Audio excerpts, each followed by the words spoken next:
Sulemani Tambare, Hamid Tambare, Hamid Tambare, Jimmy Sama Hamid, Ojina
Somondi, Tino, what the hell?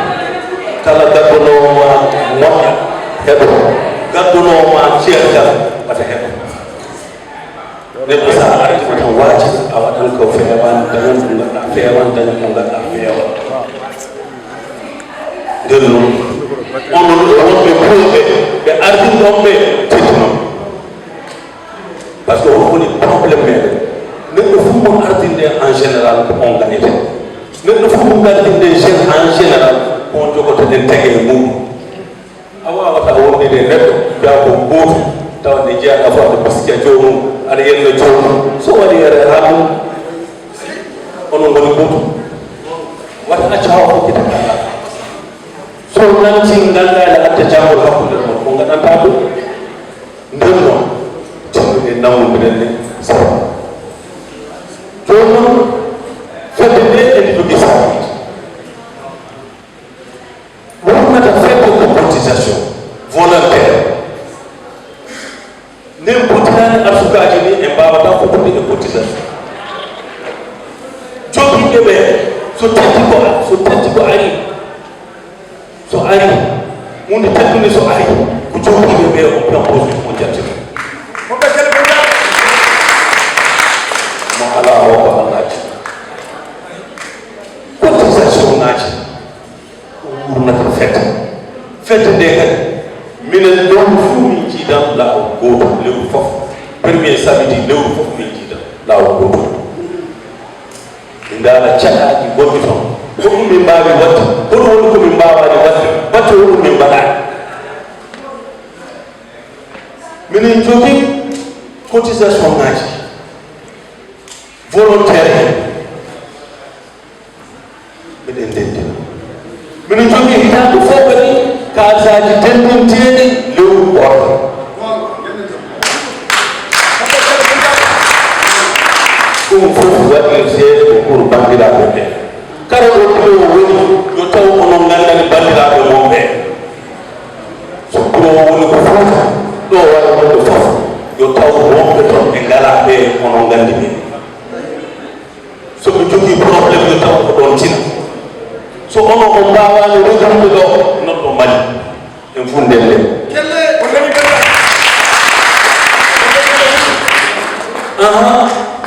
wata toon e jaam so jamɗo toonima wata lawmo laaw fedde men nden añi ɗum enen ko yettete saa ko yettete yara ko interdit quel qu'en soit le problème en jittodira laaw e fedde men nden ɗum ɗum fof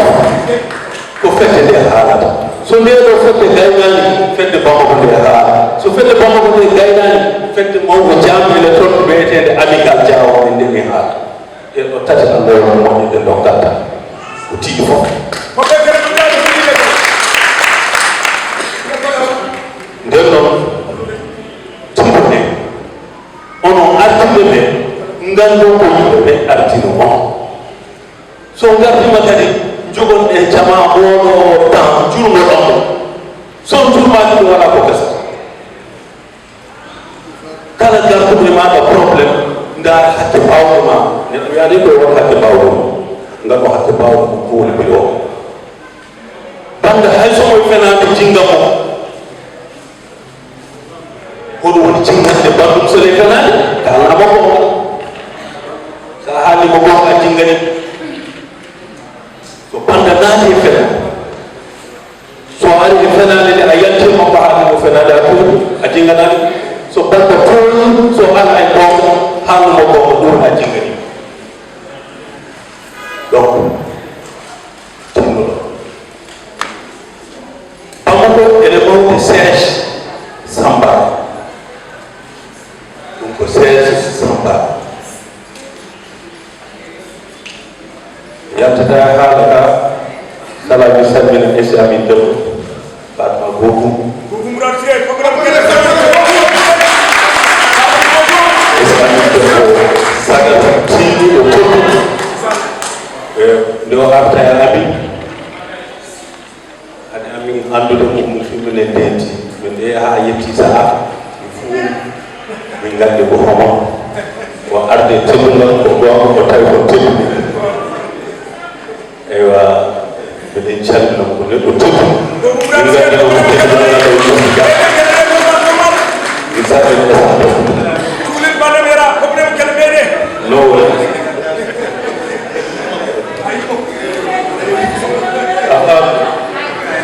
min jattata e haala ka baaraɓe amen rewɓe immiɓe mbaɗi ɓe min gardi ɓe min caɓɓina ɓe fof neɗɗo yitere nde yaha ko yiɗa mais kono nde yahata ɗo so ji min gari ɗo ko yitte wonde Sénégal miɗen gaɗi yidde Sénégal par ce que ene aati ɗum ɗo ko wonno gouvernement o Mali e Sénégal jago won cuuɗigal gongal tongal ko adi frontiére o ko adi indépendant nden ɗum fof mettodiri e jiiɗumi koytinen 16 gonɗo waɗede Bamako o minen jiiɗi yoko on on siége waɗa ɗo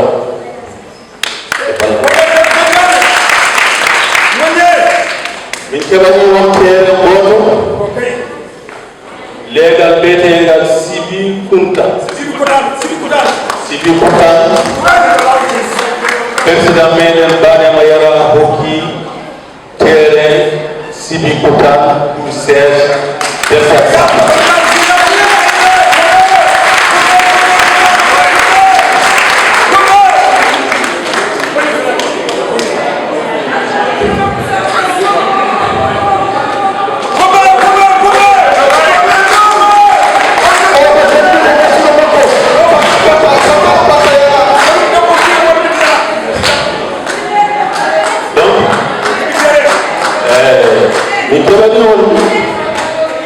mi hon kaloɗo mi hokkiɓe 10 tonnes ciment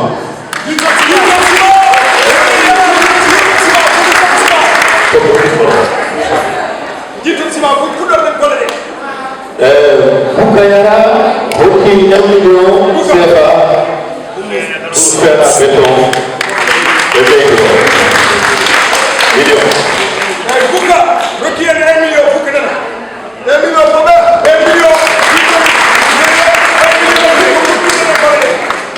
jonon oɗo chef haali mayrede tiɗon gaɗen feere mahem affaire meɗen nde affaire sambaɓe ko puɗɗiɗen ko hunde famarde allah wawi wadde hen badde so allah wala wadde o wawa allah wawi wadde hen badde kala ko jiɗɗen feere par ce que en nawdodiri sabu allah wonata to noon en nawdodirta sabu allah jokke en ɗamen allah koɗon ala wala o wona nden noon tinnoɗen fedde wawa wurde so ala développement so yeehi ha oɗo saaha ɗo ɓennima min battuɗo ko ha bureau Sénégal o jooɗo bureau ji goɗɗele toon kalɗi jooɗade il faut que jangguɓe ɓe ɓe jooɗo ɓe gaɗana hen réfléchi ko ɗum mbawde wadde kone waɗa hen développement ɓe mbawata arta tan hitaɗo fof gari joɗɗen goddaɗen c'est bien jare ɓosagaji mais c'est très bien mais il faut que daña ko fewta daña ko gaɗɗe créé daña ko mballumirɗen tawa ɗum ɗo kam ene bon puɗɗen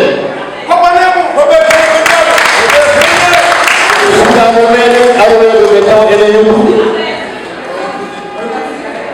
hande mi ɗomo misal ene jogui sukaaɓe jangguɓe wawɓe wonde docteur en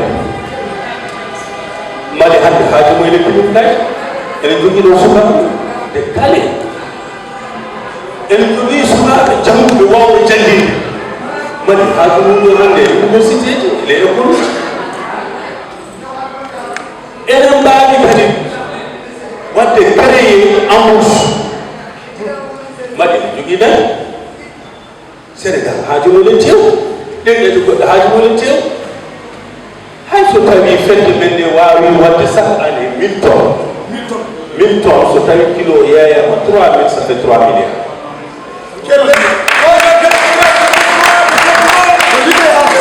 donc dans les jours à venir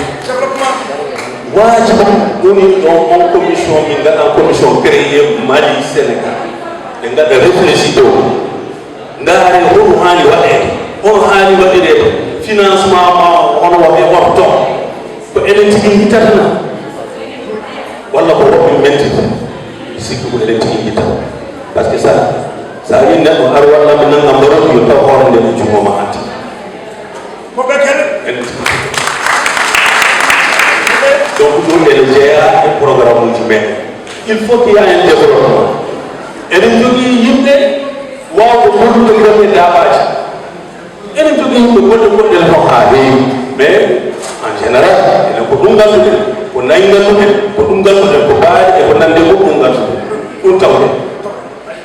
hannde oɗon jeeya hunde wawde waɗde développé nde aduna fof haaji ko woni e mum sénégal ko mali ɗum nokku goɗɗo nden noon tinnoɗen ɗe fedde ɗe wala ni tan ko mbere de continue waɗde développé de continue waɗde créer des emplois de continue et damal ngal ene udditani jaanɗo fof moɓe kene bandiraɓe damal ngal udditini jaanɗo fof damal ngal ene udditani nden noon komin mbiyata on tinnuɓe fedde nde nangironde juuɗe ɗiɗi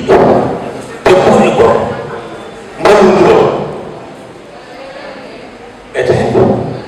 so ɗe jiɗi fedde nde ɓooye so jiɗa saabondirde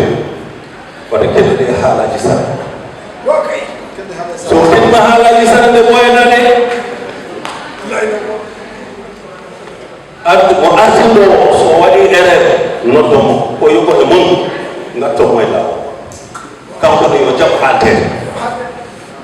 donc haala ga mbiɗa sikki miɗen calmina on sifa teddungal fof min keɓi ɗo mais sa ari nokku a teddinama wata sikku ko on tedduɗo o tawna on ko teddungal ngal minen min tagi teddungal sénégal donc minen calmina on minen calmina ɓe min garta ɓe ñañi ɓe min garta ɓe ñañi ɗo min tawi ɗo gila min gari ɓe fof jamma e ñalo eɓe gondi am eɓe gittanami yeewa ɓe fu ɓe gacci ko golle man wala komin dokkata ɓe ko ko yidde addi ko hoola addu wonmo noddata arata hay sa jogui million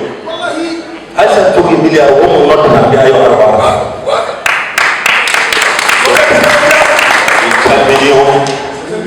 min calmini mawɓe meɗen mawɓe jamɓe rewɓe jamɓe on fof on calmina rewɓe jamɓe tinnoɗe so nani wonɓe jamɓe ko rewɓe jamɓe minen ko barke mon ɗum min gondi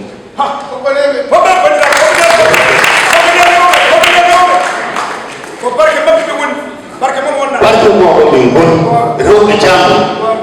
so ji worɓe jamɓe komin tiwata ko fof ko barkeji momo wata caldeɗumde on woni kañe o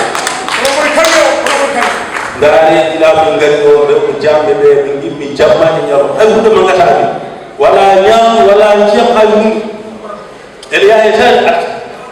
gariɗo fof woƴete ko honɗo jiɗɗa ɗum vraiment miɗen jetta Allah miɗen jetta on miɗen calmina on dendagal goɗɗo ɗo salminama miɗen calmina jom fama o woni joom radio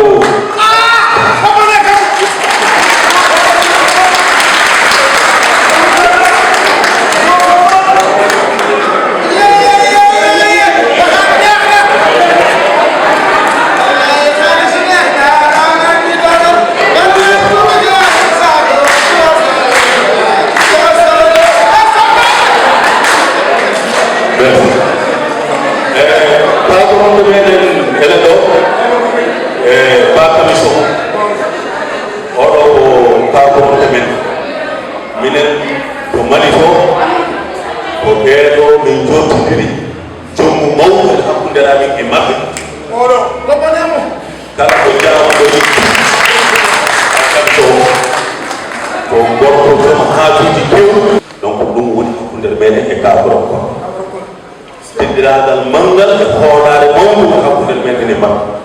donc ali salmina ɗum donc laateɗo meɗen Ousmane Sankela o on laateɗo jamɓe fof hande le jeeya neɗɗo keɗaɗo e réseau sociaux ji kaalowo hen e gollowo hen affaire jam wala fof ko watta caggal makko kanko e sugal makko omo fuɗɗi démarche Jok TV ça veut dire Jok ko jawanɓe bambara ka mbiyata jawanɓe donc o waɗi Jok TV Jok TV hande o fuɗɗi kanko de ko ɗum Allah jaribini mo omo hen donc kanko ɗum omo timmi omo darani jaawa donc vraiment onon kadi salminimo kokko noon donc mbiɗa sikki haala ka yettima dendagal bandiraɓe goɗɗo ɗo fof salminama mamoɓe meɗen kawmam mi waɗa e dendam goɗɗo e denɗiraɓo ɗiɗo e ɓe fof ɓe calminama ɓeɗo ko yimɓe ɓe ganduɗa ɓeɓe jogui hoolare muɗum e gillu ete wala jawdi tan soko jawdi mbiɗen gandi kala koɓe jiɗɗi ɓe mbawi heɓde bamako tawa ɓe jatta ɗon gilli addiɓe e hoolare donc ha joni mbiɗe ñaago Allah yalla addiɓe gilli e on donc dendagal bandiraɓe o fof o calminama on dartama so Allah jaaɓi e so yeehi ha ko aronta ko so waɗama fellitama waɗede organisé fou on tinnoɗe daroɗe won gacce ndeɗo fedde maya tinnoɗe tebboy koto ko hen tinnoɗe daroɗe hen so Allah jaaɓi hakke seeɗa ko joguiɗen ko en danda hen mballodiren donc o fof calmina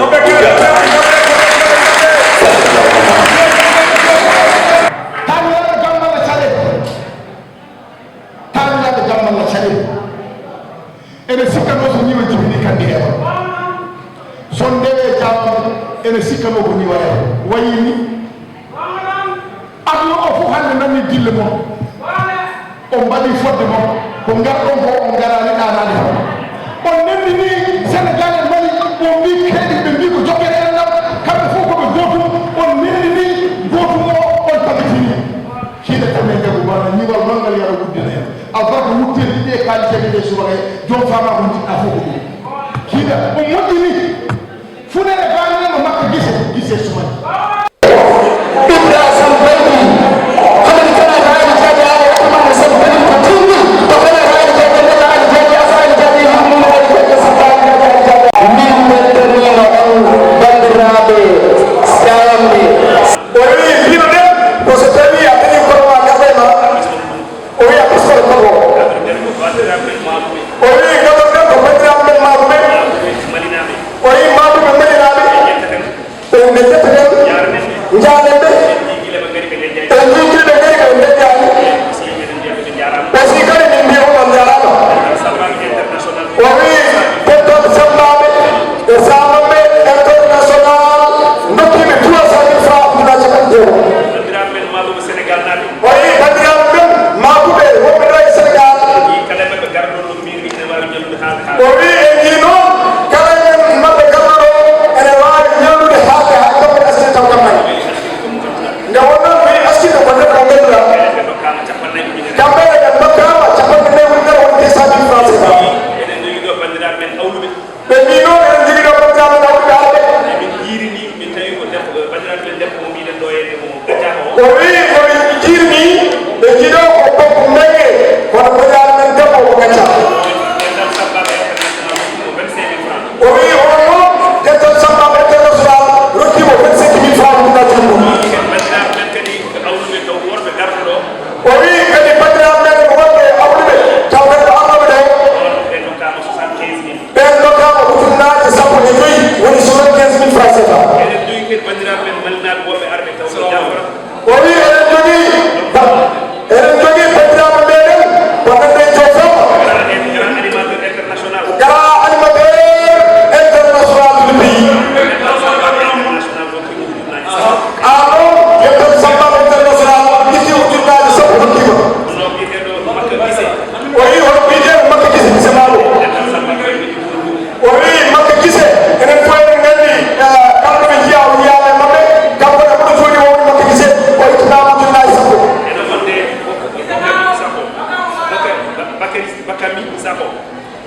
Bakami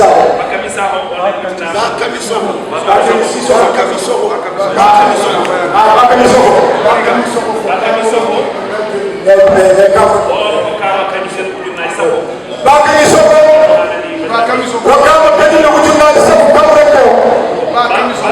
Soko on hokkama ujunnaje sappo Sissoko wonen hokkama ujunnaje sappo Mamadou Sissoko mono ɓeddo oɗo kam ujunnaje sappo eyyi bandiraɓe ɗum ɗo woni ko min jiɗɗo yettindon o wi bandiraɓe ɗum ɗo woni ko jinno yettinde e dental sambaɓe international e inde dental sambaɓe international ɗon ɓe beltima o wi ɓe mbiroɓe beltima mbiwa on vraiment yeɗi goɗɗo ɗum ɗo jiɗɗo o wi ɓe mbiroɓe e nokku golle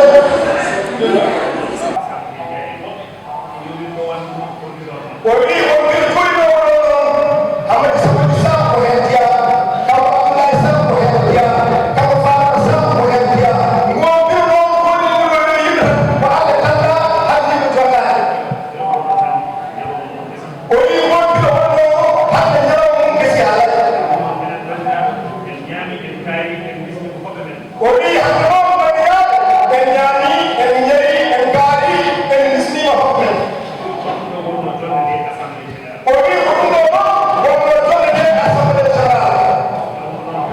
o wi ɗo ko ɗon biro en jogii tabbi o wi biro ko maati ko président o wi président noon ko koɗo président o wi kam Abdoulaye Sam omo yaadi Hamadi Samadi Sam woni président o wi so tawi noon yimɓe ɓe fof jaadi heen o pottina wonde ko président o wi o wi so tawi